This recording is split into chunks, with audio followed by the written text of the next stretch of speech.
2025 වර්ෂයේ මැයි මාස 12 වෙනිදා අද දවසේ ඉතාමත්ම විශේෂ දවසක් වෙනවා මේ එංගලන්තයේ ඉන්න අපිට. මොකද හේතුව ආගමන විගමන නීති මේ අවුරුද්දේ අලුත් වෙච්ච දවසක් කියලා කිව්වොත් හරි.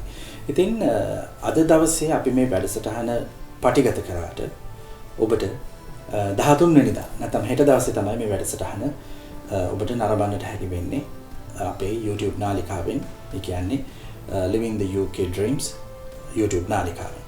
ඉතින් අද බොහොම ඉක්මනින්ම මේ උණුසුම තියෙන නිසාම අපි හිතුවා ඔබට මේ වැඩසටහනෙන් යම් තොරතුරු සාධනීය තොරතුරු මොනවද සිදු වෙලා තියෙන වෙනස්කම් සමාජ මාධ්‍ය තුල ඒ වගේම තමයි මේ පිළිබඳව උනන්දුවක් දක්වන බහුතරය මේ ගැන අවධානය යොමු කරන වපසරියක් ඇතුළත අපි හිතුවා BVS Legal ආයතනය ඔබ සමග සම්බන්ධ වෙලා ඔබත් එක්ක බෙදා හදා ගන්න මොනවද ඇත්තටම වර්තමාන එංගලන්ත රජය ආගමන විගමන නීති වෙනස් කරන්න දායකුනේ කොයි ආකාරයෙන්ද කියන එක ඔබත් එක්ක පැහැදිලි කරගන්න. ඉතින් මට මේ වැඩ කටයුත්තේදී ඉතාමත්ම පැහැදිලි දායකත්වයක් ලබා දෙනවා හැමදාම වගේම BVS Legal ආයතනයේ ප්‍රධානී අදත් මා සමග සිටිනවා ශ්‍රීති වර්ණකුල මහත්මිය. ඇය තමයි සුදුසුම පුද්ගලයා මේ තොරතුරු නිවැරදිව ඔබ වෙත ගෙනෙන්නට. ආයුබෝවන් ශ්‍රීතිවරු. ආයුබෝවන් කසන්. දැන් අද සුවිශේෂී දවසක්. මම මේ සියල්ලටම කලින් ඔබෙන් අහන්න කැමතියි. දැන් මේ වර්ෂයක් පාසා මෙවැනි නීති වෙනස් කිරීමකට ලක් වෙනවද ශ්‍රීති? එහෙම නැත්නම් ඒක රැන්ඩම්ලි වෙන දෙයක්? මම හිතන පහුගිය අවුරුදු කිහිපය තුළ ගොඩාක් දුරට වාර්ෂිකව වගේ වෙනස්කම් වුණා. මම හිතන ඊට වැඩිය ෂෝට් පීරියඩ්ස් වලදීත් changes introduce කරා immigration rules වලට. ඒක මම හිතන්නේ immigration rule changes කියලා කියන්නේ අපේ රටේ බ්‍රිතාන්‍යයේ economic policy එකත් එක්කම බැඳිලා තියෙන දෙයක්.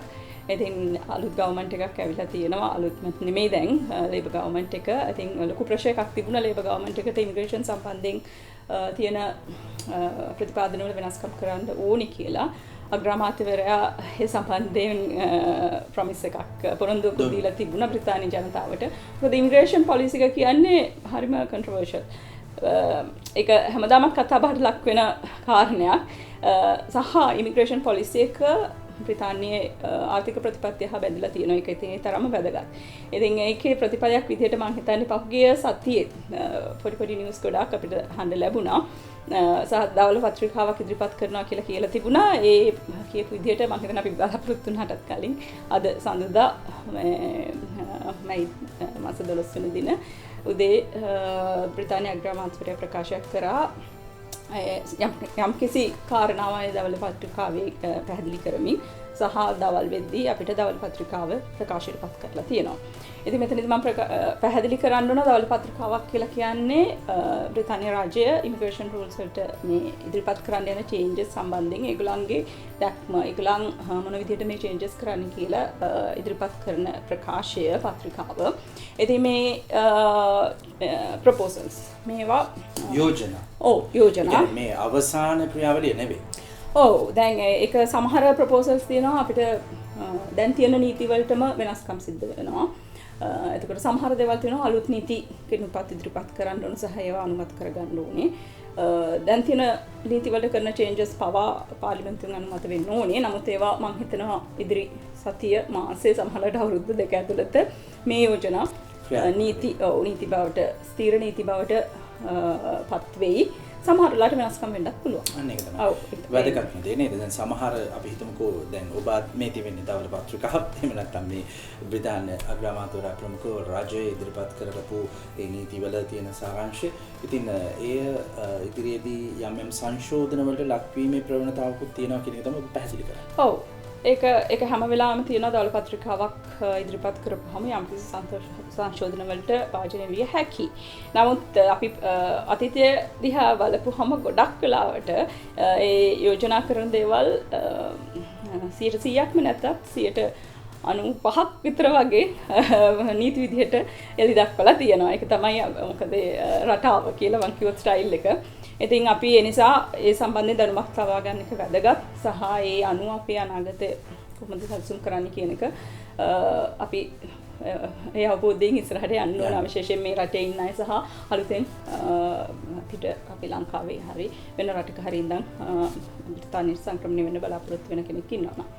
දැන් ඔබ සංවේදී බව මා දන්නවා. දැන් විශේෂයෙන්ම විවිධ ප්‍රවෘත්ති සමාජ මාධ්‍ය ඔස්සේ සංසන්දනය වෙනවා. ඒ වගේම තමයි සමහර ප්‍රවෘත්ති වල නිවැරදිතාවයකුත් නැහැ. ඒ කියන්නේ ගොඩාක් දේවල් වලදී විවිධ කරුණු කාරණා සංසන්දනය වෙන බව දකින්න. දැන් මෙතනදී අපි හැමෝම බොහෝ වෙලාවටම මේ වැඩසටහන අරගෙන ඔබ මේ කටයුත්තට සංවේදී වන්නේ මේ සමහර ගැටලු හෝ සමහර තීරණ ඔබට කොයි ආකාරයෙන්ද සංවේදී වෙන්නේ කියන කාරණයක් මත. ශ්‍රීති මට කියන්න දැන් මේ ඔබ මේක සම්පූර්ණ කියවුවට පස්සේ සාරාංශයක් විදිහට අපි ඉස්සෙල්ලා කතා කරමු මොන ටොපික්ස් නැත්නම් කැටගරිස් අනුව නීති සංශෝධනය වෙලා තියෙනවද? ඔව් මේ යෝජනා ඉදිරිපත් වෙලා තියෙනවා ස්කිල් වර්ක් එකට. ස්කිල් වර්ක් රූට් එක ඒ පාත් එක මම හිතන්නේ පහුගිය අවුරුදු 3-4 ඇතුළත ප්‍රධාන වශයෙන් බ්‍රිතාන්‍යයට සංක්‍රමණිකයන් ආපු රූට් එකක් වෙනවා. එතකොට හෙල්ත් කෙයාර් සෙක්ටර් එක සහ ජෙනරල් ස්කිල් වර්කර් රූට් එක ඒ දෙකම. ඉතින් චේන්ජස් ඉන්ට්‍රොඩියුස් කරලා තියෙනවා ස්කිල් වර්කර් රූට් එකට. ඒත් එකම ස්ටඩීස් සහ ස්ටුඩන්ට්ස්ලා සහ එහා සම්බන්ධව ග්‍රැජුවේට් රූට් එකට ඒ කියන්නේ ස්ටඩි කරලා ඉවර වුණාන් පස්සේ අපිට හම්බෙන ස්ටේ එක ඒ සම්බන්ධයෙන් චේන්ජස් සහ ප්‍රොපෝසල්ස් යෝජනා වෙලා තියෙනවා. asylum සම්බන්ධයෙන් යම් කිසි changes වගේක් සහ නීති රීතිවල දැඩි කිරීමක් යෝජනා කරලා තියෙනවා. English language requirement generally ගත්තහම එක රූට්ස් වල බලපාන විදිහට ඒක පොඩ්ඩක් කියන්නේ tough කරලා තියෙනවා කියලා කියන්න පුළුවන්. ඊට අමතරව මට හිතෙන්නේ creative sector එක සහ high potential individuals ඒ වගේ sectors වල මේකලෝ කියන විදිහට ඒ sectors වල කියන්නේ අපේ රටට බ්‍රිතාන්‍යයට අපේ ආර්ථිකයට වැඩි contribution එකක් තියෙන individualsලා වෙල්කම් කරන්න ඒගොල්ලෝ බලාපොරොත්තු වෙනවා. ඒකට දැනට තියෙන system එකටත් එහා ගිය ක්‍රමවත් නීති රීති හඳුන්වා දෙනවා කියලා තමයි කියන්නේ. මුලින්ම මම කැමතියි දැනගන්න මේක කොහොමද බලපාන්නේ ස්කිල් මයිග්‍රේට්. දැන් ඒක ඇතුලේ ඉන්නවා මේ කෙයා පැත්තට ඉන්න අය ඉන්නවා. ඊට පස්සේ රැකියාවක් සඳහා මේ රටට පැමිණි අය ඉන්නවා. එතකොට එහෙම ඇවිල්ලා ඉන්න අයගේ ඉදිරි ක්‍රියාවලියක් තියෙනවා. මම කැමතියි ඔබෙන් දැනගන්න පෙර තිබුණු තත්ත්වය සහ වෙනස් වීම කියන දෙකම කම්පෙයාර් කරලා අපි කැමතියි දැනගන්න දීර්ඝව. අපි පටන් ගමු මේ ස්කිල් පැත්ත. ඔව් මම හිතන්නේ ස්කිල් වර්කර් කැටගරි එකට තමයි ගොඩක් බලපාන නීති යෝජනා වෙලා තියෙන්නේ. ප්‍රධාන වශයෙන්ම ස්කිල් වර්කර් කෙනෙක් විදිහට ඇප්ලයි කරන්න තියෙන සුදුසුකම RQF level 3 දැන්ට තියෙන්නේ. ඒ කියන්නේ මම හිතන්නේ A level වගේ සුදුසුකමක් RQF level 3 කියන්නේ ඒක උඩට දාන්න යනවා RQF level 6 කියලා. 6 කියන්නේ graduate level එකක්. degree level එක. ඔව්. ඒක එතකොට ලිමිට් වෙනවා ඇප්ලයි කරන්න පුළුවන් ප්‍රමාණය සහ higher qualification level එකක් ඕනේ කෙනෙක්ට ස්කිල් වර්කර් කෙනෙක් විදිහට ඇප්ලයි කරන්න. මෙහෙම කිව්වොත් හරියද? කලින් උසස් පෙළ සමත් පුද්ගලයෙකුට උනත් ඒ සුදුසුකම් යටතේ ස්කිල් වීසා එකක් ගන්න තිබ්බ අවස්ථාව අලුතින් යෝජනා වෙලා තියෙනවා. අවම සුදුසුකම විදිහට ඩිග්‍රී එකක් අවශ්‍යයි කියලා ඒ වීසා එකට ඇප්ලයි කරන්න. ඔව් ඒක හරි. මම හිතන්නේ ඔය ඩිග්‍රී රික්වයර්මන්ට් එක කලුත් ඉමිග්‍රේෂන් රූල්ස් වල තිබුණා. මම මේ කාලයක් තිස්සේ මේ ෆීල්ඩ් එකේ ඉන්න කෙනෙක් විදිහට මට මේක අලුත්ම දෙයක් නෙමෙයි. ඔය රික්වයර්මන්ට් එක තිබිලා තමයි ඒක අඩු කරේ RQF level 3 වලට පහුගිය ආණ්ඩුවේ. නමුත් දැන් ඒක ආයෙත් RQF level 6 වෙනකම් ඩිග්‍රී ලෙවල් එක දක්වා ඉහළ දාන්න තමයි යෝජනා ඉදිරිපත් වෙලා තියෙන්නේ. ඊට පස්සේ තව දෙයක් තියෙනවා. මෙහෙම මම මේ තියෙන වර්ඩින් එක මේ විදිහටම කියන්න. We will increase language requirements for skilled workers and workers where language requirement already applies from B1 to B2. ඒ කියන්නේ skilled workers ලගේ English level requirement එක B1 ඉඳන් B2 වෙනකම් ඉහළ දාන්න ඉහළ මට්ටමකට ගේන්න ප්‍රොපෝස් කරලා තියෙනවා. ඒ කියන්නේ පොඩක් විභාගෙට ටෆ් වෙයි තව. ඔව් ඒ කියන්නේ English language requirement එක දැන් තියෙන්නේ B1 දැන් ඒක B2 දක්වා දැන් එතකොට ස්කිල් මයිග්‍රේටර් කෙනෙකුට සාමාන්‍යයෙන් each component මට මතක විදිහට 4.55 වගේ level එකක් තමයි තිබ්බේ මීට කලින් generally. එතකොට ඒක කොහොමද වෙනස් වෙන්නේ මේ කටයුත්තත් එක්ක? ඔව් ඒක තමයි. ඒ 4 කියන මට්ටමේ ඉඳන් 5.5 IELTS අපි IELTS categorization එක base කරගෙන කිව්වොත් 5.5 higher level එක English language requirement එකක් skill worker කෙනෙක් වෙන්නන්න තියෙනවා. then propose wordings අනුව අපි කිව්වොත් B1 to B2 කියන CEFR level එක තමයි මේ propose change එකේදී අපිට ඉදිරිපත් කරලා තියෙන්නේ. ඒත් එක්කම English language requirement එකක් dependence letter point based system එකේ dependence letter ඒ අලුත් දෙයක් නෑ. okay ඒක අලුතෙන්ම ආපු requirement එකක්. ඒ කියන්නේ දැන් ඉන්න point based system dependence letter අවශ්‍ය නැහැ මේ English language requirement එක fulfill කරන්න. නමුත් අලුතෙන් ඒකට point based system කියන්නේ skill worker වෙන්න පුළුවන්, student dependent වෙන්නත් පුළුවන්. තව point based system එකේ dependence letter අවශ්‍ය නැති අවස්ථා තියෙනවා. ඒගලන්ට English language එකේ A1 level එකට මුල් අවස්ථාවේදී මුලින් visa apply කරද්දී සපුරන්න ඕනේ කියන එක තමයි යෝජනා වෙන්නේ සහ and ඒක we will work towards increasing this requirement over time. ගොඩක් වෙලාට මම හිතන්නේ ඉදිරියේදී ක්‍රමිකව වැඩි වෙන්න පුළුවන් extensions වලදී ඒ දැන් මම දන්නවා spouse visa වලදී තියෙන A1 A2 ඊට පස්සේ settlement යදී B1 සපුරන්න ඕන. ඒක තමයි මේගොල්ලෝ මේ කියන්නේ. දැන් මොනවාද A1 එකෙන් පටන් අරන් dependence ලත් ඒක high level එකක් පෙන්වන්න ඕන extension එකේදී settlement යද්දී තවත් ඊටත් වඩා ඉහළ level එකක් පෙන්වන්න ඕනි කියන එක. ඒත් එක්කම මම කියනවා we will increase of existing requirements of settlement across majority of immigration routes from B1 to B2. ඒකත් මම හිතන්නේ විශේෂයෙන්ම point based system එකට තමයි මේ කියන විදිහට අදාළ වෙන්නේ. දැනට තියෙන B1 requirement එක තමයි fulfill කරන්න settlement එකේදී. එතකොට English language එක B1 ඉඳන් B2 වෙනවා. ඔබ මේ සාරාංශගතව හිතුවොත් එහෙම දැන් ඔබ අනාගත එංගලන්තයේදී ජොබ් එකක් කරන්න බලාපොරොත්තු වෙනවා නම් ස්පොන්සර්ෂිප් එකකට මේ රටට එන්න බලාපොරොත්තු වෙනවා නම් ඔබේ බිරිඳ හෝ ඔබේ සැමියා අනිවාර්යෙන්ම ඊට අදාළ ඉංග්‍රීසි ටෙස්ට් එක අනිවාර්යෙන්ම පාස් වෙ යුතුයි. ඒ සර්කම්ස්ටන්ස් අනුව. ඒ තමයි මම හිතන්නේ මේ පැහැදිලි කිරීම. ඔව් ඒක තමයි කියන්නේ. ඒ කියන්නේ English language requirement එක සම්බන්ධ new introduction එක සහ තියෙන requirement එක high level එකට ගෙනල්ලා තියෙනවා. ඒතකොට මේ යෝජනා පමණයි තාම. ඔව් මේ යෝජනාත් එක්ක මේ සංශෝධන අය සඳහන් කරන අපේ නීති විශාරදවලදී අය කියනවා අය වෙනස් වෙන්න පුළුවන් ඉදිරියේදී සංශෝධන එකතු වෙන්න පුළුවන් කියන කාරණේ මේ දේව භාෂිතේ නොවේ නමුත් මේ වෙනස් විය හැකියි. skill worker සම්බන්ධයෙන් තවත් තියෙන එක change එකක් තමයි පසුන් දැන් තියෙන මේ immigration salary list එක. ඒ කියන්නේ shortage occupation list එක සම්පූර්ණයෙන්ම අයින් කරනවා කියලා කියන්නේ which gives people discounts from salary threshold will be abolished.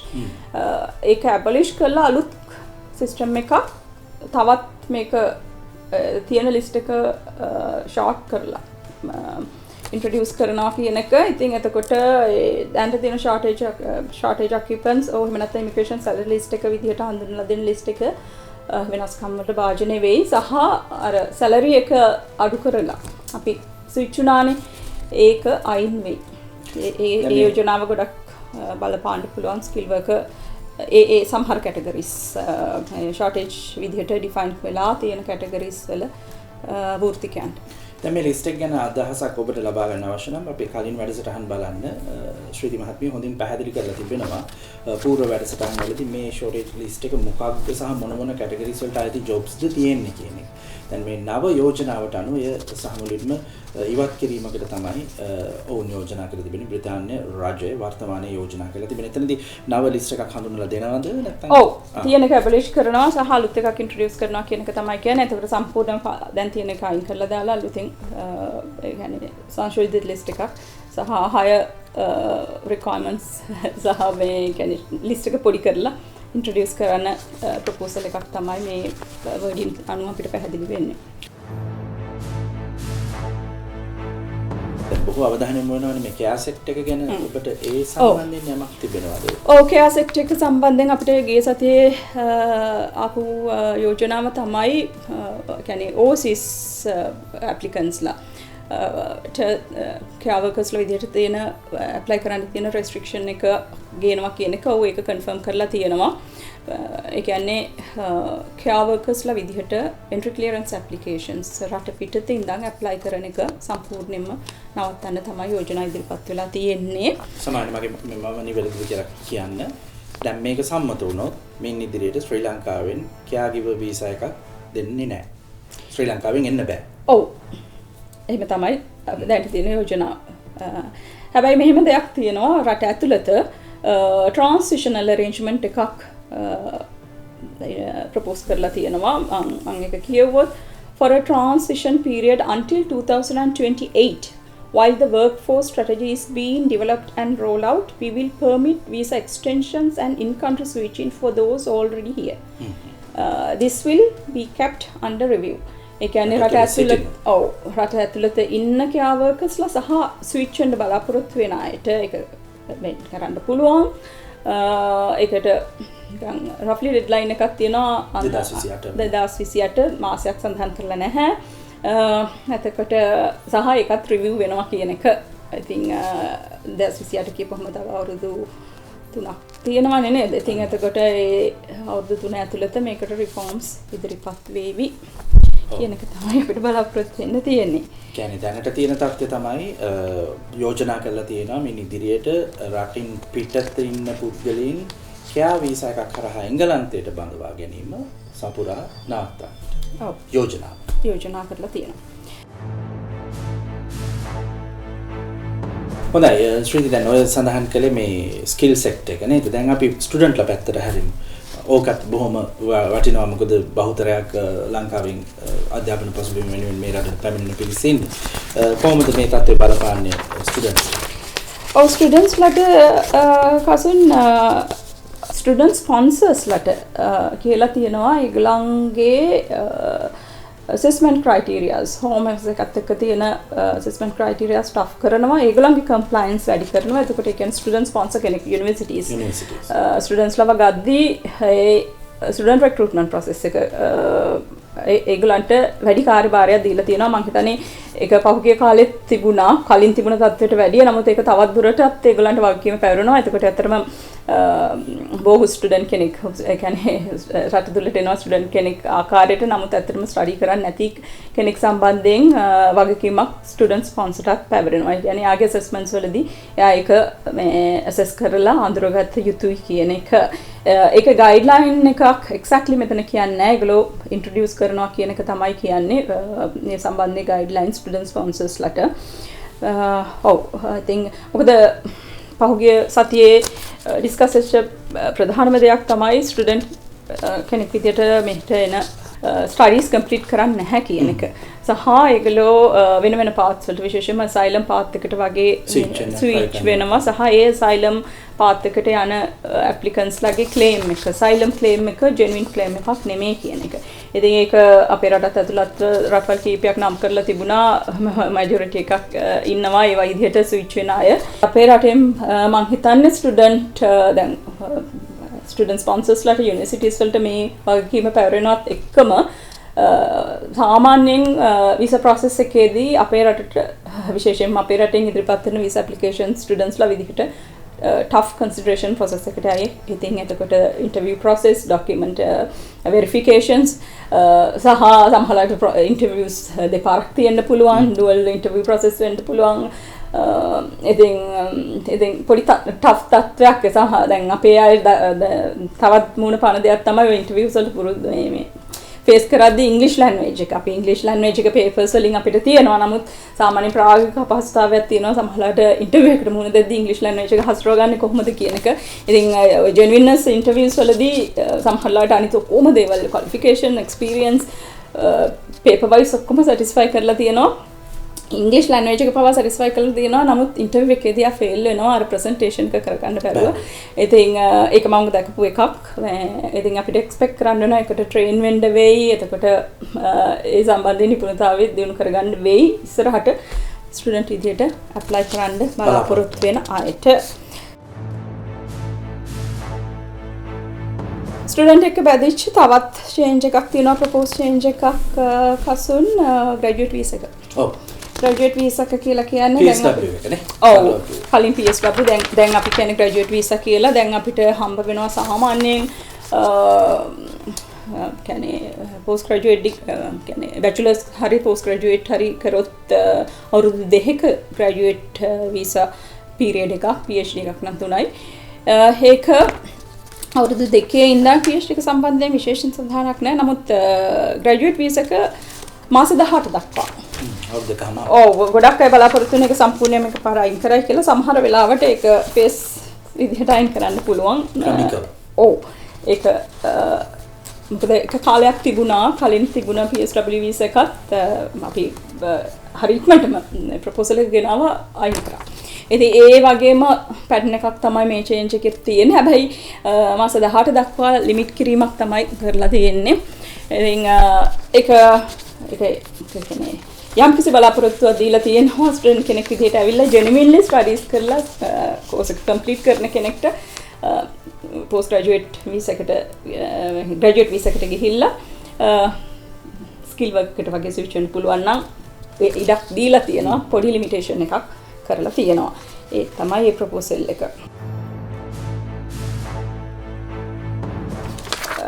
මේ දවල් පත්‍රිකාවේ growth කියන section එක යටතේ categorize කරලා තියෙනවා. That's we will go further in ensuring that very high skilled have opportunities to come to the UK and access our targeted routes for the brightest and best global talent කියලා. ඉතින් එතකොට දැන් in global talent visa එක ඒගොල්ලෝ reform කරනවා කියලා කියනවා. සහ innovator founder visa එක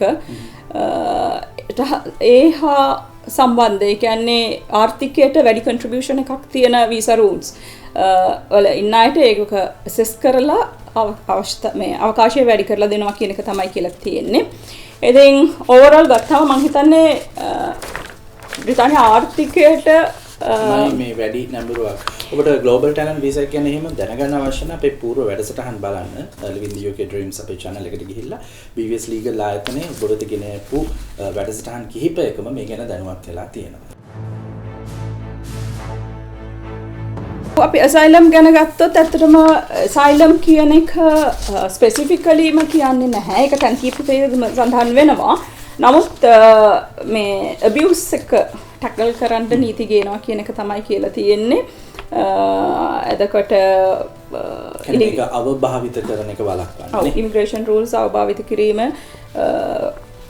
කියන්නේ ටැකල් කරන්න නීති ගේනවා කියන එක සහ දැන් illegal work ඉන්න හැම තියෙනවා නම් ඒක කියන්නේ මම හිතන්නේ enforcement එකට වැඩි power එකක් දෙනවා.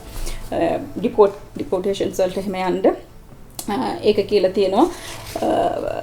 කියන්නේ ස්ටුඩන්ට්ස් ලා හෝ වෙන ආකාරයකට රටට ඇවිල්ලා කියන්නේ දෙවෙනි අවස්ථාවේදී මේ asylum claim එකක් දානවා නම් සාමාන්‍යයෙන් අපි බලාපොරොත්තු වෙන්නේ සහ home office guidance පවා තියෙන asylum claim සම්බන්ධයෙන් asylum claim එකක් මුල් අවස්ථාවේදී entry එකේදීම අපි claim කර යුතුයි. ඉතින් මොකද අපි දන්නවා අපිට තියෙන අවදානම ඔව් ඒ තියෙන එක අපි මුල් අවස්ථාවේදීම අපි දැනගෙනයි මේ රටට එන්නේ. එතකොට අපි Heathrow වලින් අපි එද්දි Heathrow හෝ වෙන port එකකින් අපි එද්දි අපි එතනදිම immigration officer එක declare කරන්න ඕනේ සහ asylum claim එක කරන්න ඕන. ඉතින් යම් කිසි කෙනෙක් තමුන් එන වීසා එක අපි හිතමු සමහර කෙනෙක් visitor visa එනවා, සමහර වෙලාවට student visa එනවා. ඇවිල්ලා ඒ stay එක end වෙන තත්ත්වයට ඇවිල්ලා අපි asylum claim එකක් කරනකොට ඒගොල්ලෝ එක categorize කරන මේක genuine claim එකක් නෙමෙයි කියන එක. මොකද කරනවා කියලා හිතෙන්න පුළුවන්. ඔව් ඒ කියන්නේ මේක හුදෙක්ම තමුන්ගේ stay එක හදා ගැනීමට කරන මේ claim එකක් කියන එක. ඉතින් ඒක ඒ සම්බන්ධයෙන් tough rules ඉදිරිපත් කරනවා කියන එක තමයි කියන්නේ.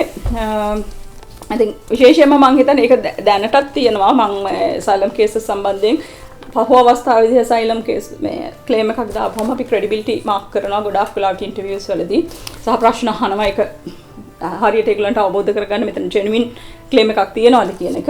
ඉතින් දැන් මේ changes එක්ක ඒ තත්ත්වය තවත් බරපතල වෙයි. සමහරලාට එහෙම දෙවෙනි අවස්ථාවකදී student කෙනෙක් වගේ ඇවිල්ලා asylum claim කරද්දිම රිෆියුස් වෙන අවස්ථාවට හේතුවක් වෙන්න පුළුවන් මේ කියන මේ චේන්ජස් අනුව. ඉතින් සහ ඒගොල්ලන්ව රිපෝට් කරන්න එන්ෆෝස්මන්ට් එකට වැඩි බලවසල දෙනවා කියන එක තමයි කියන්නේ ඉමිග්‍රේෂන් එන්ෆෝස්මන්ට් රේට්ස් තියෙනවා සහ ඒවා ටැකල් කරන්න. තව ෆොරින් නැෂනල් ඔෆෙන්ඩර්ස් ඒ වගේ අයට සිස්ටමික් අබියුස් කරන අයට ඉමිග්‍රන්ට්ස්ලා විදිහට ඇවිල්ලා තියෙන අයට very tough measures introduce කරනවා කියන එක තමයි කියන්නේ. ඉතින් මම තව දෙයක් සඳහන් කරන්න ඕන මේ දවල් පත්‍රිකාවේ තියෙන මේ ස්වරූපය අනුව මම හිතන්නේ විසිටර් වීසා එන අය ඒක ස්පෙસિෆිකලි කියන්නේ නැති වුණාට මම දැක්ක පහුගිය මාස 6 වගේ ඇතුළත සමහර රිෆියුසල්ස් තියෙනවා ගොඩාක් ජෙනුවින්නස් සම්බන්ධයෙන් ප්‍රශ්න කරපු අවස්ථා රිෆියුසල්ස් තියෙනවා. එතනම ජෙනුවින් ඇප්ලිකන්ට්ස් වල සමහර වෙලාවට පේපර්ස් හරියට ප්‍රසන්ට් කරලා නැති නිසා රිෆියුසල්ලා තියෙනවා. ඒ කියන්නේ ඒගොල්ලෝ හරි ටෆ් අප්‍රෝච් එකක් යූස් කරලා තියෙනවා මේ විසිටර් වීසා කන්සිඩර් කරද්දී. ඉතින් ඒ තත්ත්වෙත් තවත් වැඩි වෙයි. සමහර ඇප්ලිකන්ට්ස්ලා අපිට කතා කරද්දී අහනවා මෙච්චර දේවල් අපි දෙන්න ඕනේද මේ UK විසිටර් වීසා එකක් ඇප්ලයි කරන්න. අපි යුරෝප් වලට ගියා, අපි ජර්මනියට ගියා, ප්‍රංශයට ගියා, මේ දේවල් අපි දුන්නේ නෑ නේද කියලා. ඉතින් නමුත් මේ abuse in situation එක control කරන්න අවශ්‍ය නිසා සහ ඒ වගේ ඇවිල්ලි ඉවරලා asylum claim කිරීම සම්බන්ධයෙන් සංඛ්‍යා ලේඛන අනුව මේගොල්ලන්ට බ්‍රිතාන්‍ය රජයට තියෙන කියන්නේ ඒගොල්ලෝ මේ ජෙනුවින් asylum applicants ලා නොවයි කියලා හිතන පදනම මත ඒ සම්බන්ධ ඇසස්මන්ට්ස් විසිටර් වීසා සම්බන්ධයෙන් ඇසස්මන්ට්ස් මේ තියෙන ප්‍රොපෝසල්ස් එක මොකද අර abuse එක ටැකල් කරන්න යෝජනා කරලා තියෙන මේ ප්‍රොපෝසල්ස් එක සිද්ධ වෙයි. ඒක තවත් ටෆ් වෙයි. අපේ බ්‍රිතාන්‍ය අගමැතිවරයාගේ ප්‍රකාශය අනුව පැහැදිලිවම ඊට කලින් හිටපු අගමැතිවරුත් මේක කියලා තියෙනවා බ්‍රිතාන්‍ය සෙටල්මන්ට් සහ සිටිසන්ෂිප් එක රයිට් එකක් නෙමෙයි ඒක තමුන් earn කරගන්න ඕන දෙයක් කියලා එක විදිහට තමයි ඒගොල්ලෝ ඩිෆයින් කරලා තියෙන්නේ පහුගිය අවස්ථාවලදීත් ඒක කිව්වා. even මම හිතන්නේ ට්‍රීසා මේ අපේ හොම් සෙක්‍රටරිලා හිටපු කාලේ පවා ඕක ඉදිරිපත් වුණා. ඒ කාලේට අපි ගියොත් කියන්නේ සෙටල්මන්ට් අපිට නිකම්ම දෙන්න බෑ.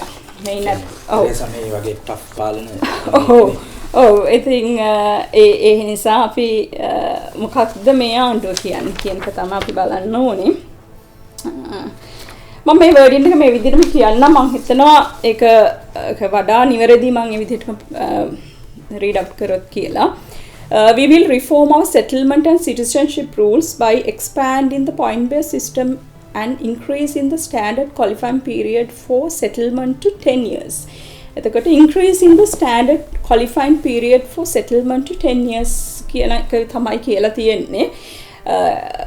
මෙතනදී settlement and citizenship rules කියලා මුලින් සඳහන් කරනවා දෙවෙනුව සඳහන් කරනවා increasing the standard qualifying period for settlement to 10 years කියන එක point based system එකේ ඉතින් එන අයට ඉතින් ගොඩක්ම skill workers වලට මේක බලපාන මොකද දැනට තියෙන්නේ 5 years එක 10 years වලට ප්‍රොපෝස් කරලා තියෙන එක මම හිතනවා මේක පොඩ්ඩක් tough මම දකින හැටියට මොකද settlement family එකක් වගේ ආවොත් ඒක ගොඩක් මූල්‍යමය වශයෙන් බලපානවා සමාජීය වශයෙන් බලපානවා family එකක් ඉන්නවා නම් දරුවෝ ඉන්නවා නම් ඒගොල්ලෝගේ අධ්‍යාපනයට බලපානවා පොඩක් tough measure එකක් කියන එක තමයි මටත් කියන්න තියෙන්නේ ඉතින් 10 years වලට ප්‍රොපෝස් කරන එක හැබැයි ඒක දෙවෙනි සහ තුන්වෙනි bullet points වලදී මෙහෙම කියනවා individuals will have the opportunity to reduce the qualifying period to settlement and citizenship based on contribution to the UK economy and society.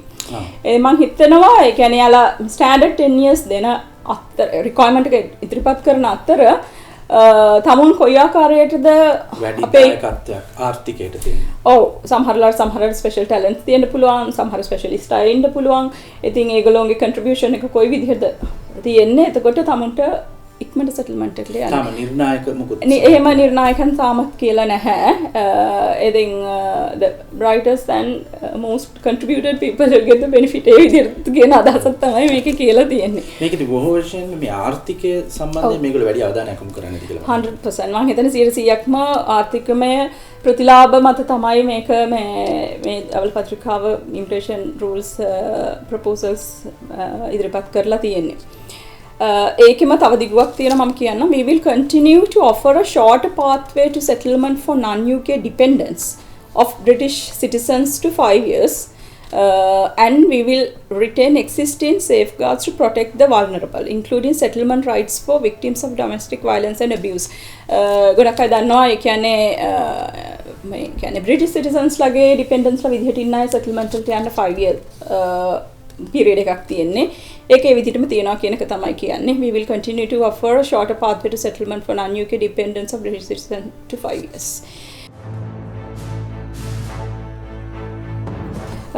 ඒත් එක්ක තියෙනවා දැන් අපිට life in the UK test requirement එකේ පොඩ්ඩක් එක refresh කරනවා කියන එක.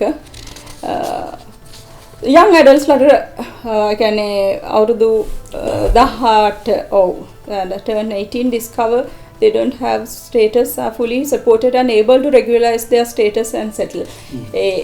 young adults ලට අතර මේක positive change එකක්. ඒගොල්ලන්ට වැඩි අවස්ථා සලසා දෙනවා කියන එක තමයි කියලා තියෙනවා.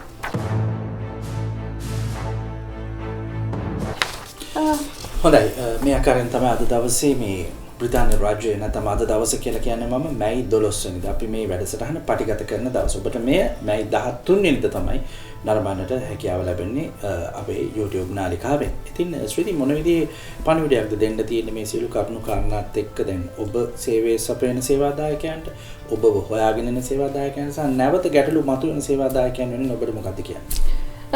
මම කියන්න තියෙන සමස්තයක් විදිහට ගත්තොත් අපේ රටට සංක්‍රමණයන් එන්නේ ස්ටුඩන්ට් විදිහට ප්‍රධානම ස්ටුඩන්ට් සහ ස්කිල් වර්කර් විදිහට.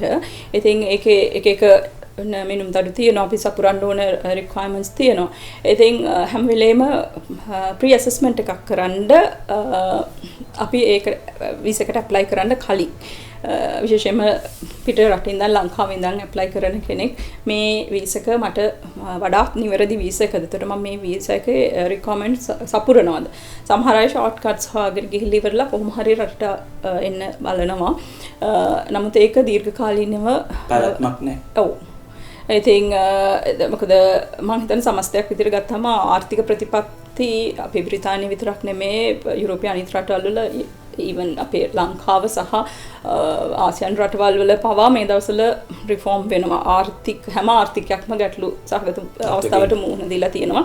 ඉතින් බ්‍රිතාන්‍ය මේ කියන්නේ ඉමිග්‍රේෂන් පොලිසි එක ගොඩක් ආර්ථිකයත් එක්ක බැඳිලා තියෙන නිසා ඒගොල්ලන්ට සිද්ධ වෙලා තියෙනවා ඒක රිෆෝම් කරන්න. ඉතින් ඒකට රෙස්ට්‍රික්ෂන්ස් ගේන්න. ඉතින් අර අපි අපිට ගැලපෙන්නේ නැති විසා රූට් එක රටට ඉන්න ප්ලෑන් කරොත් සහ අපිට afford කරන්න බැරි කියන්නේ අපි requirements fulfill කරන්නේ නැතුව shortcuts හොයාගෙන ආවොත් අපි ඇවිල්ලා එතන ස්ටක් වෙන්න පුළුවන්. ඉතින් ඒක මුදලුත් අපරාධ සහ අපේ purpose එක වෙන්නේත් නැහැ. ඒ නිසා හොඳ assessment එකක් කරන්න කියලායි මම කියන්නේ. තමන්ගේ financial situation, තමන්ගේ abilities, skill worker හෝ වේවා, students හෝ වේවා. ඉතින් සමහර වෙලාවට මේ මම දකින දෙයක් තමයි මේ immigration rules changes සාමාන්‍ය අවුරුදු 5-10 ඇතුළත උඩ පහළ යනවා. දැන් අපි දැක්ක ස්ටුඩන්ට් වීසාස් වල කලින් පොඩි ලිහිල් තත්ත්වයන් තිබුණා. ඊට පස්සේ ටික ටික මේ රෙස්ට්‍රික්ෂන්ස් ඉන්ට්‍රොඩියුස් කළා. ඩිපෙන්ඩන්ස් ලා ගෙනෙක නැවතුවා. දැන් තව චුට්ටක් රෙස්ට්‍රික්ෂන්ස් ඉන්ට්‍රොඩියුස් කළා තිනවා. තව අවුරුදු 3-4ක් යද්දි තමයි මේ කාලේ තව චුට්ට කාලයක් වාට ඉන්න වෙන්න පුළුවන්. කියන්නේ අසුබවාදීවම මේක දිහා බලන්න බෑ. ඔව්. ඉතින් එහෙම නැත්තම් අපි දැන් ස්කිල් වර්කර් වල ඩිග්‍රී ලෙවල් එක තමයි රික්වයර්මන්ට් එක වෙලා තියෙන්නේ. සමහර වෙලාවට තව අවුරුද්දක් වාට ලංකාවේ ඉඳලා ඉවරලා ඩිග්‍රියක් earn කරගන්න පුළුවන් වෙන්න පුළුවන්. සහ ඒ ක්වොලිෆිකේෂන් එකත් එක්ක ඇවිල්ලාට මෙහි වැඩි අවස්ථා තියෙන්න පුළුවන්. ඉතින් ඒකයි මම කියන්නේ හොඳ ඇසස්මන්ට් එකක් කරන්න කියලා. තම තීරණ ගන්න කලින් තමට වඩා ගැලපෙන්නේ මොන මයිග්‍රේෂන් පාත් එකද කියන එක සහ rules abuse කරනවට වැඩි එක satisfy කරන්නේ කොහොමද කියන එක ගැන plan එකක් හදාගන්න. ඉතින් ඒක වඩා වැදගත්. ඒක තමුන්ගේ immediate immigration plan එකට සහ දෙවනුව ජීවිතේ සමහරලාට married අය එනවා, unmarried අය එනවා. ඉතින් ඒගොල්ලන් settle වෙනවා, ළමයි හම්බ වෙනවා. එතකොට family එකක් විදිහට settle වෙද්දී හැම දෙයකටම ඒක වඩා වැදගත් වෙනවා. ඒක තමයි මට මම හිතන්නේ අද තියෙන මේ tougher rules proposals එක අලුතෙන් immigrate කරන්න කෙනෙක්ට හරි ඉන්න අය එක්ස්ටෙන්ඩ් කරන්න යනවා නම් කියන්න තියෙන්නේ. හොඳයි හිතවතුනි ඉතින් බොහොම වැදගත් කරුණු කීපයක්ම අපි ඔබට ගෙනාවා. ඉතින් ඔබ දන්නවා බොහොම කාර්යබහුල අවස්ථාවක තමයි ශ්‍රීති වර්ණකුල මහත්මිය අප සමග සම්බන්ධ වන්නේ. ඔබට යම් කිසි ගැටලුවක් තිබේ නම් මේ අද නීති රීති සම්බන්ධයෙන් හෝ වේවා ඉදිරියේදී ඔබ කටයුතු කළ යුතු ආකාරය හෝ සම්බන්ධයෙන් හෝ වේවා ඔබට ගැටලුවක් තියෙනවා නම් ඔබ දන්නවා දැන් මේ තිරේ දිස්වන දුරකථන අංක ඔබ අපව අමතන්න BBS ලීගල් ආයතනය අමතන්න හැකි පරිදි ඇය ඔබට අවශ්‍ය කරන පිළිතුරු ලබා දෙවි. ඉතින් අපේ අරමුණ උනේ අද දවසේ ඔබට මේ කරුණු ගෙනල්ලා ඔබ අධෛර්යමත් කිරීම හෝ ඔබ මෙතනින් එංගලන්තයට තුල ඔබට තියෙන ඔබේ ඩ්‍රීම් එකක් තියෙනවා නම් ඔබේ හැකියාවක් තියෙනවා නම් ඔබට එන එක වළක්වාලීමවත් ඔබව ඩිමෝටිවේෂන් කිරීමවත් නොවේ. අපේ channel එකේවත් ඔබ බැලුවොත් එහෙම living the UK dreams කියන එක අපි පාවිච්චි කරන්නේ ඔබේ සිහින යථාර්ථයක් කිරීම. හැබැයි ඔබ සිහින යථාර්ථයක් කරන්න යන ගමනට ඔබ සාධනීය තොරතුරුත් එක්ක තමයි ඔබ නිවැරදි දැක්මකින් එන්නේ. මේ දැක්ම දෙන්න තමයි මෙවැනි වැඩසටහන් අපි සංවිධානය කළා ඔබ වෙත ඉදිරිපත් කරන්නේ. ඉතින් හිතවතුනි නැවතත් මෙවැනිම වැඩසටහනකින් අපි ඔබ හමුවන්න බලාපොරොත්තු වෙනවා. වැඩිදුර විස්තර ඔබට ලබා ගන්න පුළුවන් BBS ලීගල් ආයතනයේ තවත් නීති උපදෙස් සහිත මේ වගේම වැදගත් වැඩසටහනකින් ඔබ හමු වෙමින් බලාපොරොත්තු වෙන ඔබ දෙදෙනාම ඔබෙන් සමගන්න. ආයිබෝවන්.